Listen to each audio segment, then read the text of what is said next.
오늘은 구약의 파노라마 20번째 이사야입니다. 자, 이사야서입니다. 이사야서는 선지자들이 모든 것들을 이제 많은 예언들을 하지만 특히 메시아 왕국과 메시아 자신에 대해서 언급을 아주 많이 한 선지자예요. 폭넓은 선지자라고 표현을 했는데 구약 선지자들이 다 나름대로의 메시지를 전했잖아요. 예언을 했잖아요. 근데 이사야가 가장 폭넓은 예언을 했어요. 예언의 범위가 가장 넓다고요. 그래서 가장 폭넓은 선지자라는 표현을 썼는데 보통 대선지자 이사야, 예레미야, 에스겔, 다니엘 그러잖아요. 다들 다니엘 빼고는 예레미야와 에스겔 모두 책이 두꺼워요. 예언이 많다고요. 그러니까 많은 폭넓은 예언이 있겠죠. 근데 이사야가 가장 많아요. 소선지서는 짧잖아요. 짧으니까 그 모든 예언을 다 하는 것이 아니라 예수님에 대해서 부분적으로 예언을 했겠죠. 그 부분적으로 예언한 걸 다 합쳐버리면 소선지서가 곧 대선지서 한 권이 되겠죠. 그만큼 이제 모든 예언을 다 총망을 하는데 이사야가 그중 대표적인 선지자예요. 시기적으로도 엘리야 같이 이제 기록하지 않은 선지자 말고 성경 예언서 기록 선지자 중에서는 이제 앞선 그룹에 속해 있는 분이 이사야입니다. 활동 시기는 이사야 1장 1절에 나와 있는 것처럼 우시야 때부터 히스키야 때까지로 언급이 돼요. 우시야, 요담, 아하스, 히스키야라고 되어 있는데 우시야 때는 우시야의 죽을 때라는 것만 간단히 6장에 나오고 대부분은 아하스와 히스키야 때, 아하스와 히스키야 두 왕 때 주로 많은 예언들이 다 들어 있습니다. 이때는요 국제 관계로 말해서 아시리아 침공기예요. 아시리아 침공기다 보니까 이사야 예언 중에서 아시리아가 침공할 것이다. 죄에 대한 책망이 침판이다. 이런 내용들이 꽤 많이 나오는 거죠. 그리고 이사야 활동 중에 북왕국이 멸망해요. 히스키야 때 멸망을 하는데 이제 이사야 활동 중간에 멸망을 하거든요. 그래서 이사야서를 보게 되면 아시리아로 침공으로 인해서 이스라엘이 멸망하는 그런 부분들을 볼 수가 있습니다. 그런가 하면 지금 1장 1절에서도 유다와 예루살렘에 관하여 본 환상이라 그래서 그러면 이사야의 전체 내용의 기본 그 수신자는 유다 왕국, 남왕국이죠. 남왕국이에요. 하지만 우리가 선지서를 쭉 보게 되면 알지만 남왕국만을 향해서 예언한 건 아니고요. 북왕국 이스라엘에 대한 예언도 많이 있고요. 심지어 이방 나라들에 대한 예언도 많이 나옵니다. 하지만 유다와 예루살렘이라 말하는 것은 예루살렘이 왕위에 보조하고 바로 예루살렘 보조에 앉으실 메시아 왕 그분에게 초점 맞춰져 있기 때문에 이 부분을 중심으로 다루는 거예요. 예언의 내용 폭넓었다 말하는데 당대 예루살렘의 헛된 종교행위 1장부터 처음부터 막 치고 들어가시거든요. 5절 너희가 어찌하여 매를 더 맞으려느냐 하면서 이제 그들의 범죄 특히 헛된 종교행위 때에 따라서 번제물을 바치고 때에 따라서 종교행위를 하는데 주님이 전혀 받지 않으시는 행위 이거에 대해서 이제 1장부터 치고 이제 때리시고 가는 거예요. 이사야는 처음부터 책망부터 들어갑니다. 그래서 당대 예루살렘 헛된 종교 행위를 다루고 있고, 그다음에 아시리아 침공에 대해서 다루고 있고요. 바빌론 포로 및 회복에 대해서 다루고 있어요. 이사야는 아직 바빌론 시대에 살지 않고 그 전에 살았던 사람인데 여기까지 예언을 하는 거죠. 예언이 점점 늘어갑니다. 그런가 하면 초림에 대한 예언도 있어요. 예수님의 탄생, 고난, 죽음 이런 예언도 있죠. 그러니까 이사야 시대부터는 700년 뒤에 예언이 되는 거죠. 그리고 그걸 끝나는 게 아니라 재림에 대한 예언도 나오네요. 이사야 시대로부터는 2700년 뒤의 예언입니다. 거기다가 천년 왕국 예언한 것은 다른 선지서들도 조금씩 나와요. 그런데 새 하늘과 새 땅을 예언한 건 이사야가 구약 선지자 중에서 유일해요. 그러니까 이사야는 다른 모든 선지자 중에서 가장 많은 예언을 한 사람이고 폭이 넓고 그래서 이제 별명으로 이사야는 선지자들의 제왕이라는 말도 있어요. 선지자에게 왕이라는 말 붙이는 거 어색하긴 하지만 그만큼 대표적인 선지자라는 것을 볼 수가 있죠. 자, 좀 더 구체적으로 봅시다. 이사야의 구조 이 부분을 꼭 말해야 되는 게 뭐냐면 이사야는 여러 가지 이제 나눌 수 있지만 큰 틀에서 보게 되면 39장까지가 1부, 40장부터가 2부로 나누어져요. 더 나누려면 56장부터 3부라고 말할 수도 있겠지만 어쨌든 간에 큰 틀에서 둘로 나누어집니다.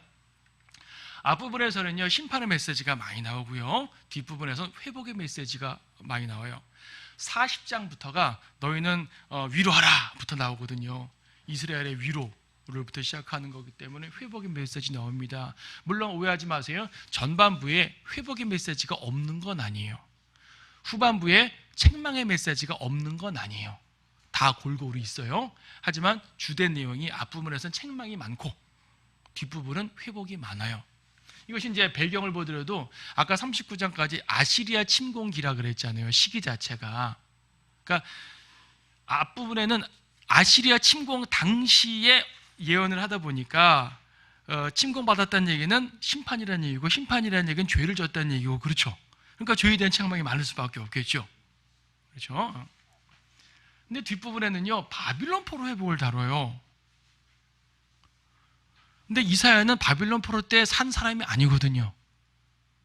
시기적으로 말하게 되면 170년의 간격이에요.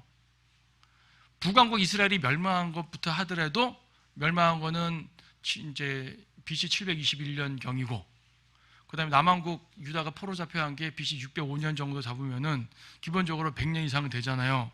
거기다 포로가 70년이니까 포로 회복까지 말하면 더 늘어나야죠. 그러니까 이 앞부분과 뒷부분의 예언이 배경, 역사적 배경이 170년의 간격이 돼요.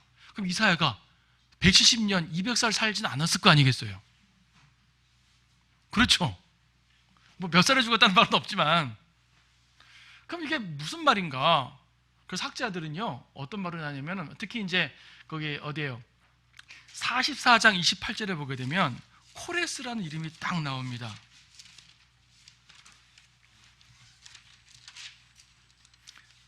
44장 28절에서 코레스에 관하여 말하기를, 코레스 왕? 45장 1절도 주가 그의 기름 부음 받은 자 코레스에게 같이 말하더라. 바빌론의 페르시아 코레스 왕 말하는 거예요. 그 코레스 왕은 바빌론 포로 잡아간 왕이 아니라 70년 포로가 끝난 다음에 회복시킨 왕이거든요. 그 말한 것처럼 이사야 때부터 170년 후의 왕이에요. 170년 후에 예언을 했다는 것이 일단 역사적 배경부터 확 떨어지니까 학자들은 뭐라고 말하냐면, 이것은 앞부분의 저자와 뒷부분의 저자가 다르다라고 말해요. 다르다. 그래서 이제 이사야라는 책 속에 있으니까 일단 이사야라고 불러주겠는데, 저자가 다르니까 뒷부분의 사람을 제2 이사야라고 명명하자, 이렇게 학자들이 이제 붙인 거예요. 그럼 제2 이사야를 말했으니까 39장까지 제1 이사야고 40장부터는 제2 이사야라는 얘기예요. 그러다 보니까 학자들이 또 이론이 막 나오죠. 그러니까 뒷부분 또 쪼개요. 뒷부분을 쪼개가지고 40장부터는 제2 이사야고, 뭐 54장부터는 56장부터는 제3 이사야다, 이런 식으로 말을 막 붙여가지고 이사야는 시대가 다르다 보니까 다양한 저자가 썼다라고 말합니다. 여러분, 성경 한 권을 다양한 저자가 쓰는 것 자체는 이상한 게 아니에요. 시편도 여러 저자가 썼잖아요. 그러니까 여러 명의 저자가 썼다는 것 자체가 문제라는 말이 아니라, 이렇게 되면 뭐가 문제냐면 뒷부분이 예언이 아닌 게 되죠. 당대의 상황을 말하는 게 되잖아요. 당대의 상황을 말하면서 책망하는 것도 물론 선지자 역할이긴 하지만, 선지자의 주된 역할은 미래를 말하는 사람이거든요. 예언자라 그러잖아요. 예언. 그래서 그렇기 때문에 이러한 여러 가지 이론들 속에서 많은 이제 혼탁한 이론들이 펼쳐지는데, 단지 제2 이사야, 제3 이사야가 왜 뭐가 문제입니까? 이거는 성경 예언을 부정하는 이론이기 때문에 문제가 되는 거예요. 자, 이건 예언이거든요. 여러분, 지금 이사야 44장에서 코레스라는 말 나와서 문제가 된다고 학자들이 말한다고 했잖아요. 그런데 그 코레스라는 말이 나오는 그 본문, 그 44장 본문에 7절에 보니까 뭐라고 나와 있냐면, 내가 옛 백성을 정한 이래로 나처럼 부르며 선포하고 나를 위해 정렬시킬 자가 누구랴? 이루어지고 있는 일들과 이루어질 일들, 그것들로 그들에게 보이게 할지니라. 이루어질 일들을 보이게 하라. 뭐예요? 예언이죠. 미래를 말하는 거죠. 그러니까 지금 여러분 이사야서 보게 되면 41장부터 45장까지 우상들에 대해서 많은 책망을 하십니다. 우상이라는 것은 사람이 나무를 깎아가지고 일부는 땔감으로 쓰고 일부는 형상을 만들어서 얼마나 어리석으냐, 이런 말들을 41장부터 여러 차례 걸쳐서 하시거든요. 우상의 헛됨을 계속 말씀하시는데, 우상에 비교하여서 하나님의 위대하심은 창조의 능력이라든지 심판의 능력이라든지 구속의 능력이라든지, 그 중에 가장 중요한 능력 중에 하나가 뭐냐면 예언의 능력이에요. 우상은 예언 못하잖아요. 41장 22절 말씀 보세요. 41장 22절 23절 41장, 그들로 주장을 내어놓고 무슨 일이 일어날지를 우리에게 보이게 하라. 앞으로 무슨 일이 일어날지를 보이게 하라. 그들로 이전 일들을 보이게 하며 그것들이 무엇이든지 간에 우리로 그 일들을 숙고하고 그 일들의 나중 결말도 알게 하라. 아니면 앞으로 있을 일들을 우리에게 선포할지니라. 이후에 있을 일들을 보여주어 우리로 너희가 신들인 것을 알게 하라. 너희가 신들이라면 미래를 말해보라. 못하지? 난 해. 왜? 나는 여호와 하나님이거든. 이 말이에요. 지금 예언은 하나님의 고유한 능력이에요. 그래서 이방 경전엔 예언이 없잖아요. 왜 코란에 예언이 없을까요? 만약에 코란에 예언이 있으면 그 예언이 이루어져야 될 시기에 이루어지지 않을 거 아니겠어요. 가짜 신이니까. 그럼 그때 가서 코란이 가짜라는 것이 들킬 거 아니에요. 그래서 예언이 없는 거예요. 왜 사서삼경에 예언이 없겠어요? 예언을 해놓게 되면 예언이 이루어지지 않았을 때 가짜임이 드러날 거 아니겠어요. 그래서 예언이 없는 거예요. 하지만 성경의 예언은 아까 이사야가 폭넓은 예언 쭉 말씀하셨는데, 당대의 사건 예언한 건 2, 3년 후에 이루어졌잖아요. 10년 후에 사건 이루어졌어요. 40년 후에 사건 이루어졌어요. 그가 예언한 족족 이루어졌어요. 그러니까 2000년, 3000년, 4000년 뒤에 있을 일도 예언한 건 다 이루어진다라는 확실한 예언의 믿음이 있는 거죠, 우리에게. 코레스 170년 뒤의 일 왜 못 예언하시겠어요? 하나님인데. 그래, 그거예요. 그렇기 때문에 이사야는 항상 이거 제2이사 이런 말하는 저런 말들 기울이지 마세요. 대부분의 신학교에서 다 저렇게 가르쳐요. 거의 100%예요. 저런 거는 무시하고 단일 저자, 단일 저자. 단일 저자라는 것은 어떻게 할 수 있냐면 몇 가지만 봐요. 여러분, 마태복음 3장에 보게 되면 예수님께서, 그러니까 마태복음 3장에서 침례인 요한을 가리켜 말씀하실 때 이사야가 예언한 사람이라고 말했어요. 마태복음 3장 3절, 너희는 선지자 이사야가 말한 그 사람이라. 이 사람은, 그쵸? 말하기를 광야에서 외치는 자의 음성이 있어 너희는 주의 길을 예비하고 그의 길들을 굳게 하라. 누가 예언한 사람이라고요? 이사야. 근데 요 구절이 어디 나오는 말일까요? 너희는 주의 길을 예비하고. 이사야 40장 나오는 말이에요. 40장은 그들이 말하는 바 제2 이사야죠. 근데 그냥 이사야라 그러셨어요? 또 하나, 저기 어디야? 누가복음 볼까요? 누가복음 4장 17절.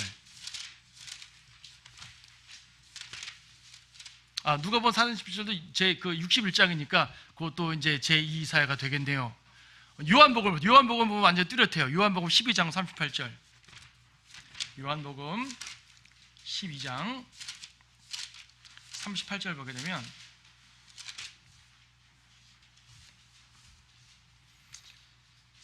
이는 선지자 이사야의 말을 이루려 함이라. 그가 말하기를 주여 우리가 전한 것을 누가 믿었으며 주의 팔을 누구에게 나타내 보이셨나이까. 이건 이사야 53장에 나온 얘기예요.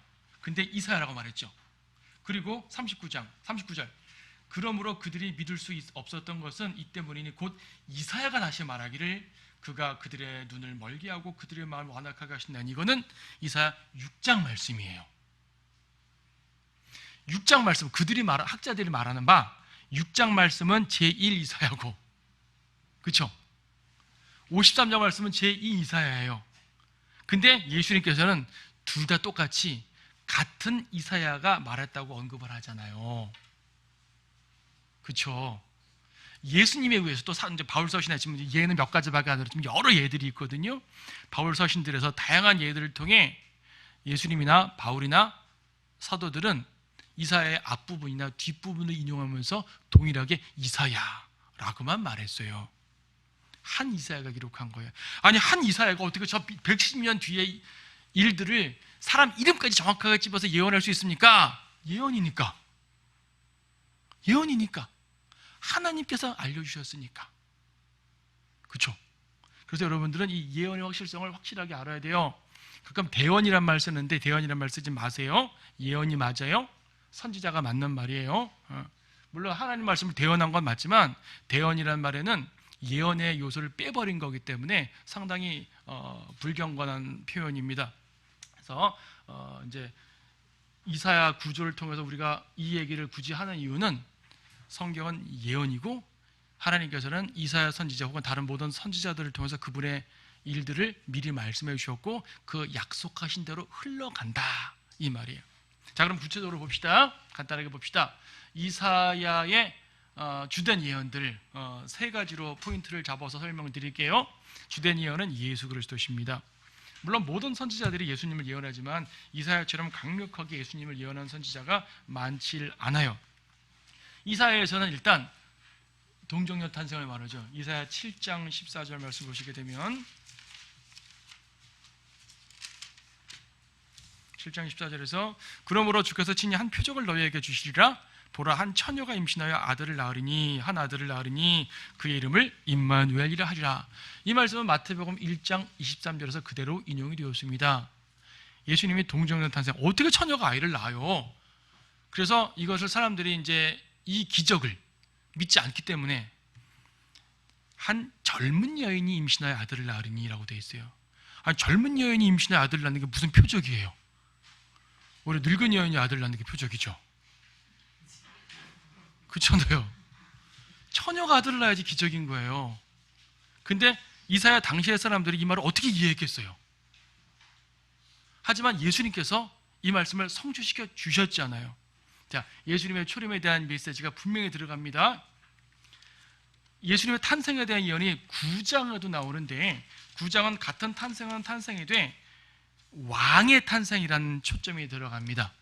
9장 6절 이는 우리에게 한 아이가 태어났고 우리에게 한 아들을 주어졌음이니 여기까지 말하면 예수님의 탄생을 예언한 것 같죠? 근데 탄생을 예언한 것이 아니라 탄생하신 그분이 누구냐를 말하는 거예요. 사실은 그 아이로 태어나신 그분은 정부가 그의 어깨 위에 있을 것이요 그의 이름은 경이로운 분이라 상담자라 능하신 하나님이라 영원하신 아버지라 화평을 통치하라 분이리라.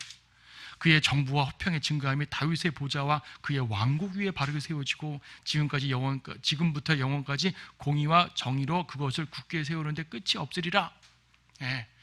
예수님이 탄생하실 것과 탄생하신 그분이 바로 왕이란 사실을 강조해 주는 예언입니다. 그 다음에 61장에 보게 되면 예수님을 성령으로 기름 부음 받으셨다라고 표현을 합니다. 61장 1절에서 주 하나님이 영이 내게 임하셨으니 이는 주께서 내게 기름을 부으사라고 말합니다. 기름 부음을 받으셨어요.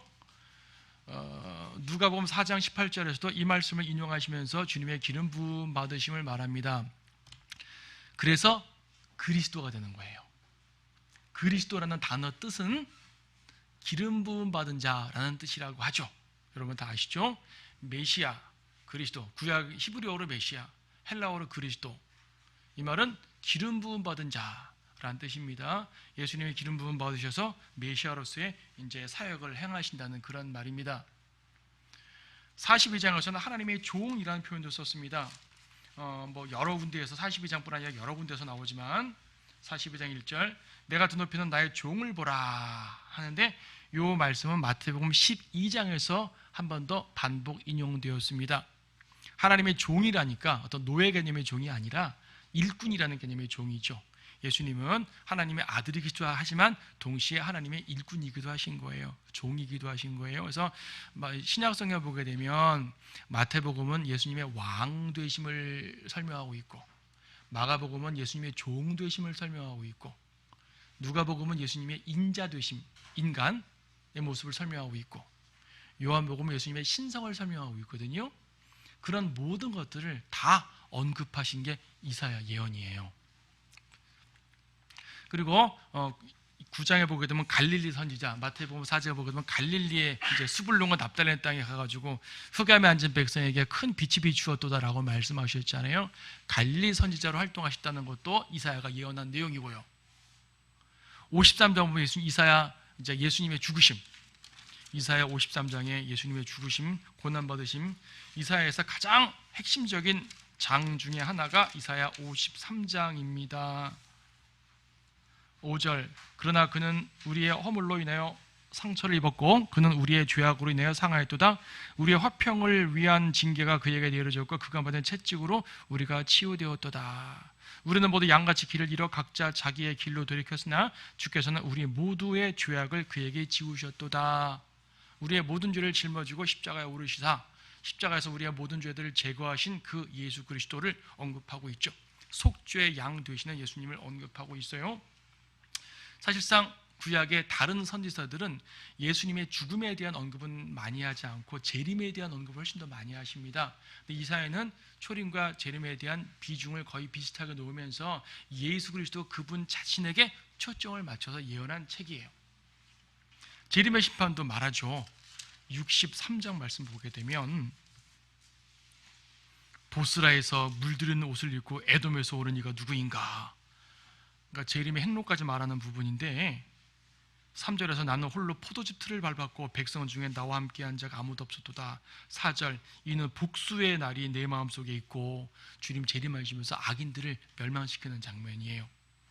64장도 오 왕컨대 주께서 하늘들을 가르시고 내려오시며 산들도 주의 면전에서 흘러내리기를 용해하는 불길에 타서 그 불이 물을 끓게 하는 것까지 되게 하시며 주의 이름을 주의 대적들에게 알게 하셔서 민족들로 주의 면전에서 떨게 하소서. 이걸 예수님의 초림으로 적용할 수 없죠. 초림 때 예수님이 산들을 떨게 하면서 녹이면서 오지 않았잖아요. 오히려 겸손하게 오셨죠. 오히려 그분 자신이 녹아지셨죠. 그렇죠. 재림 때는 세상을 멸하시면서 오신다는 말이에요. 그래서 예수님의 초림과 재림, 하여튼 예수 그리스도의 다양한 예언들 이외에도 더 많이 있지만 결혼 시간이니까 간단하게 다루는 거예요. 우리가 이사야는 별도로 한번 쭉 이제 성경 공부했잖아요. 이사야 관련된 주석 우리 이제 성경 공부 강의 설교는 따로 여러분 동영상 찾아보시면 되겠고요. 또 최근에는 우리 이렇게 매일 아침마다 이사야 묵상을 하면서 이사야를 하나씩 익히고 있는데 이사야는 정말로 예수님에 대해서 많이 예언을 한 책입니다. 자, 예수님을 예언하면서 또 뭘 예언하냐면 예수님의 왕국을 예언하는 거예요. 메시아 왕국. 메시아 왕국이 그분의 주된 예언 내용입니다. 이사야 22장에 보게 되면은 메시아 왕국은 정말로 완벽한 왕국이에요. 이사야 2장만큼 메시아 왕국을 한마디로 표현한 내용이 없어요. 이건 똑같은 내용이 미카서에도 한 번 더 등장하는데 이사야 2장 2절부터 마지막 날들에 세워진다 그래요. 주의 전의 산이 산들의 정상 위에 세워진다. 작은 산들 위에 높아진다. 예언에서 산 혹은 언덕, 마운트 또는 힐즈, 이런 산과 언덕은요 문자적인 산과 언덕이기도 하지만 동시에 왕국을 상징해요. 주의 전의 산이 높아진다는 얘기는 다른 산들보다 높아진다는 얘기는 주의 왕국이 세상 모든 왕국보다 우뚝 선다는 얘기죠. 주님의 정부의 권세가 가장 높다는 얘기예요. 그러니까 세상 모든 나라들이 주님의 나라가 되는 거죠. 계시록 11장 15절에서 세상 모든 나라들이 우리 주와 그의 그리스도의 왕국들이 된다고 말씀하고 있어요. 세상 모두가 주님 나라예요.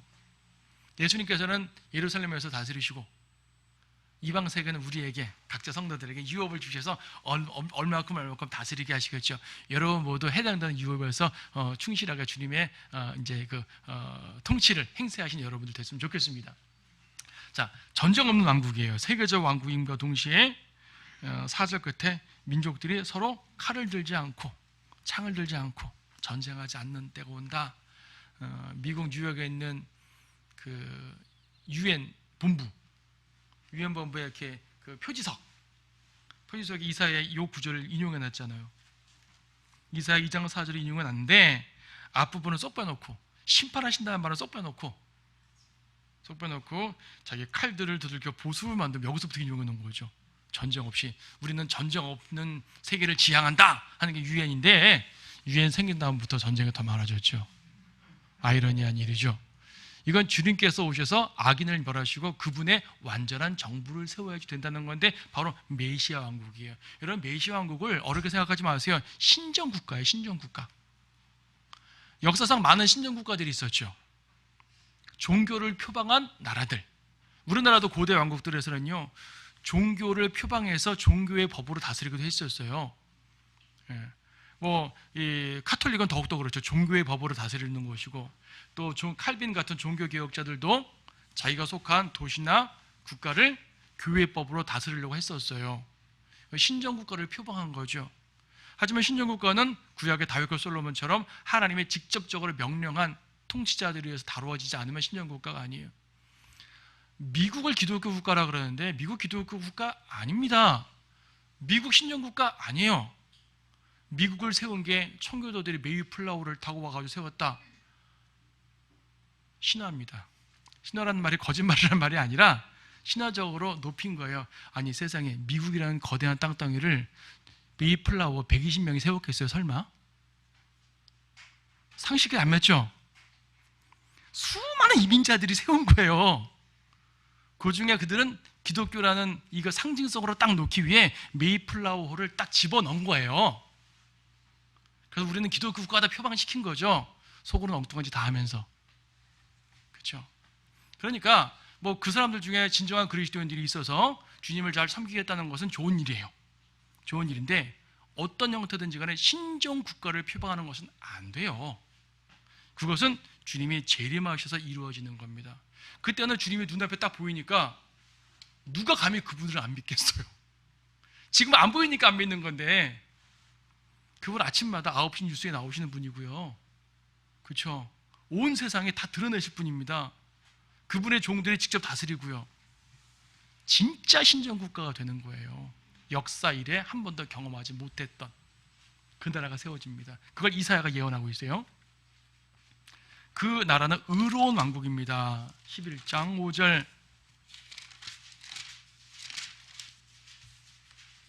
의가 그의 허리띠가 되며 신실함이 그의 옆구리의 띠가 될 것이라. 의로운 왕국.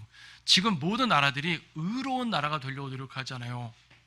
의로운 나라. 그렇죠? 19절에서 그들은 나의 모든 거룩한 산에서 해치거나 파괴되지 않으리니 이는 마치 물들이 바다를 덮은 같이 세상이 주의 지식으로 충만할 것임이라. 언제 이루어질 거라고요? 주님 재림 때.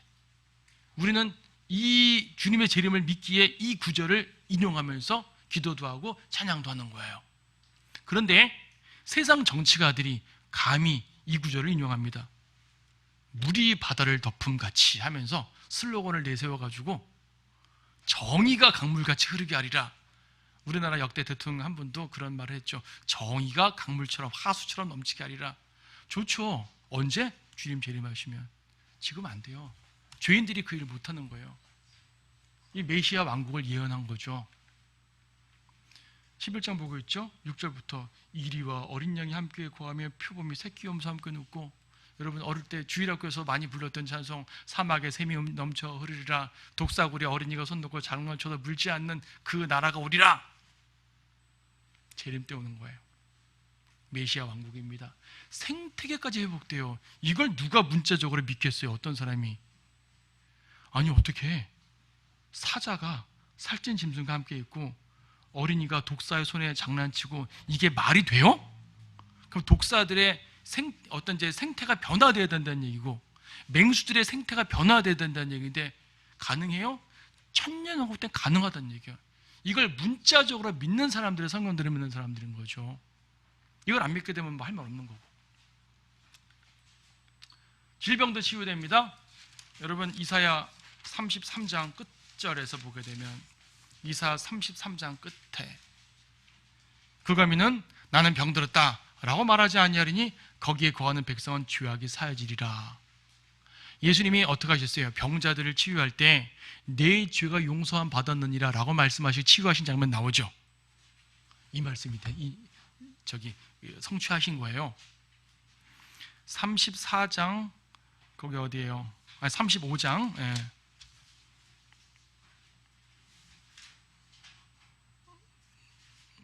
5절 그때 소경의 눈이 뜨이며 귀머거리의 귀가 뚫리리라. 그때 절름발이가 사슴처럼 뛰며 벙어리 혀는 노래하리라. 초림 때 이루어졌죠. 재림 때도 이루어지겠지만 초림 때 주님은 한번 미리 보여주신 거예요. 왜 보여주셨을까? 이것을.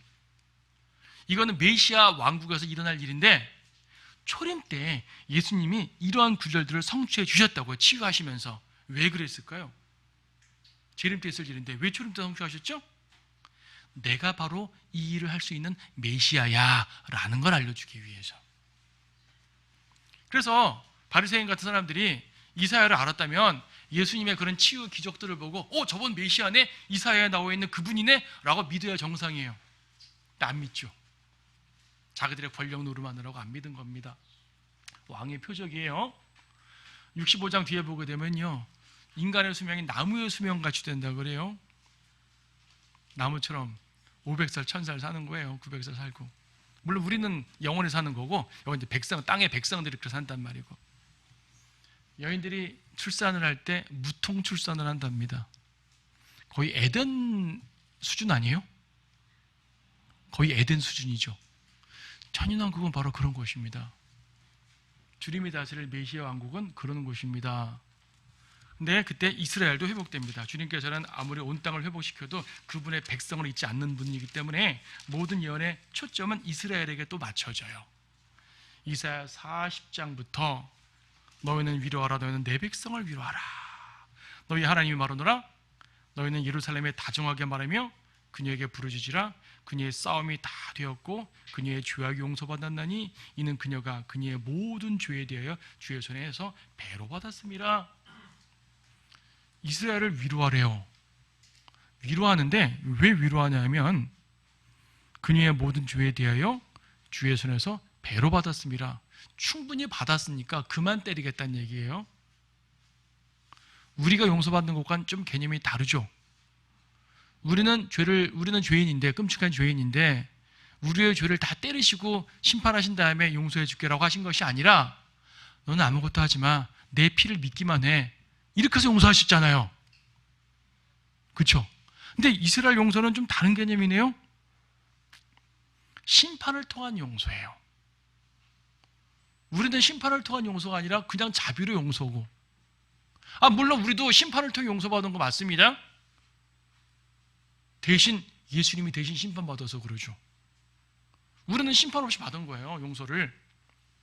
근데 이스라엘 민족은 대환란 때 엄청난 고난을 통해 심판을 받고요, 그 심판의 결과로 용서를 받고 회복되는 거예요. 때리시고 얼러주시는 거죠. 쉽게 말하면은 이스라엘의 회복 강조됩니다. 그래서 10장에 보게 되면요, 남은 자들, 렘넌트, 남은 자들이라는 말이 이사야에 자주 나오는데, 이사야, 미카, 나중에 미카 볼 때 또 한번 집중하세요.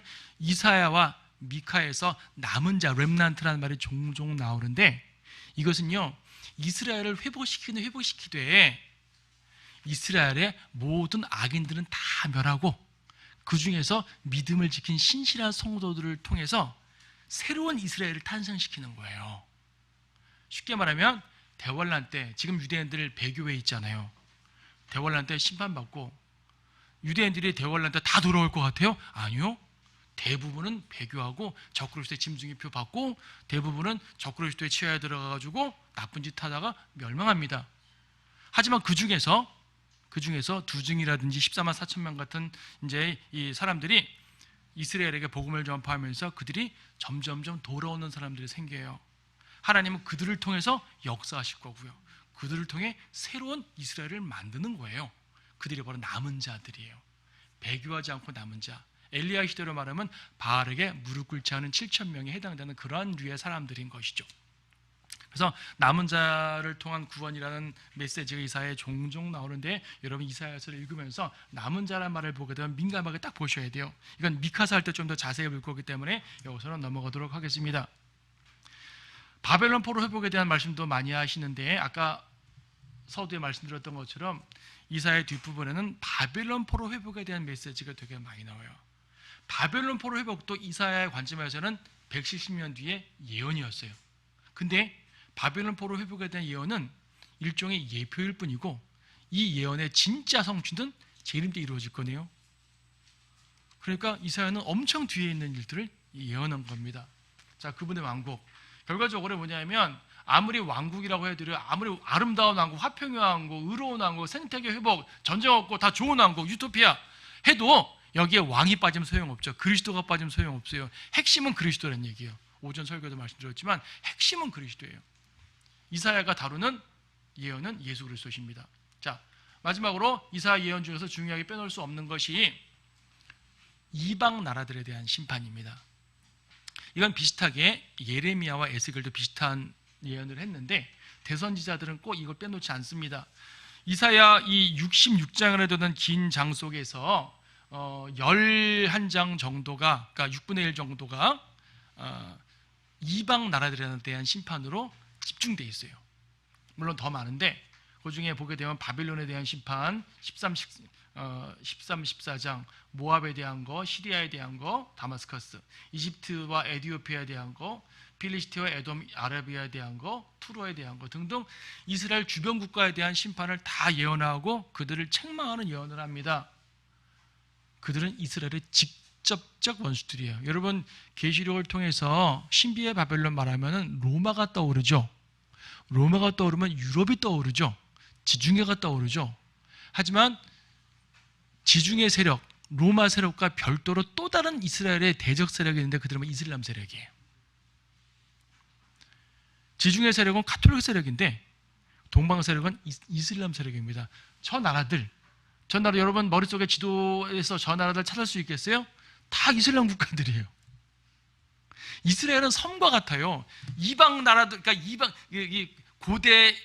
고대 이스라엘에서는 바알신 섬기는 나라들로 둘러싸여 있었고 지금은 이슬람 섬기는 나라들로 둘러싸여 있어요.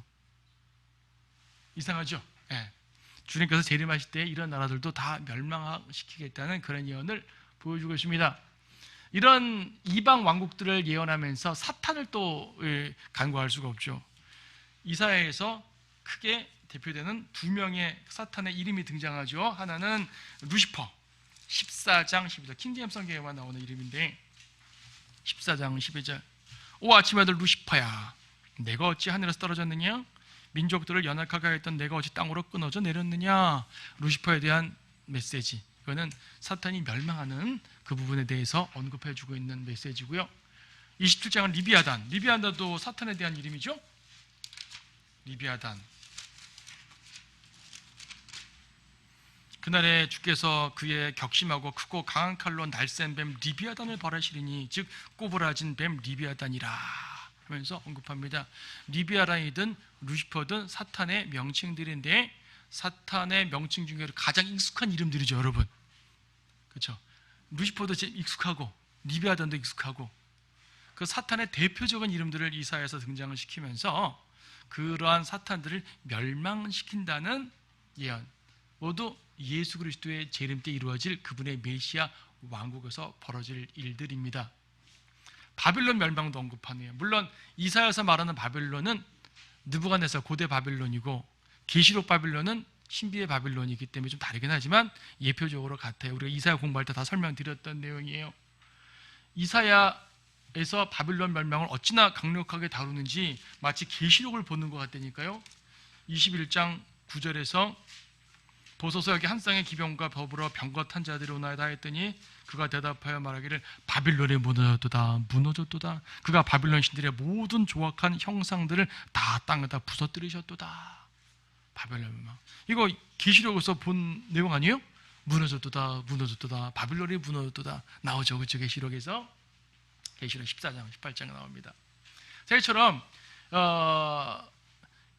이사야라는 선지자는 상당히 많은 내용을 예언했는데 그 중에서 예수 그리스도에 대한 예언, 그분이 이루실 왕국이 어떤 모습인가 예언, 그리고 그 왕국과 더불어서 사탄의 왕국이 멸망하는 예언들을 보여줬어요. 이 모든 예언들이 누구를 중심으로 흘러가냐면은 예수 그리스도.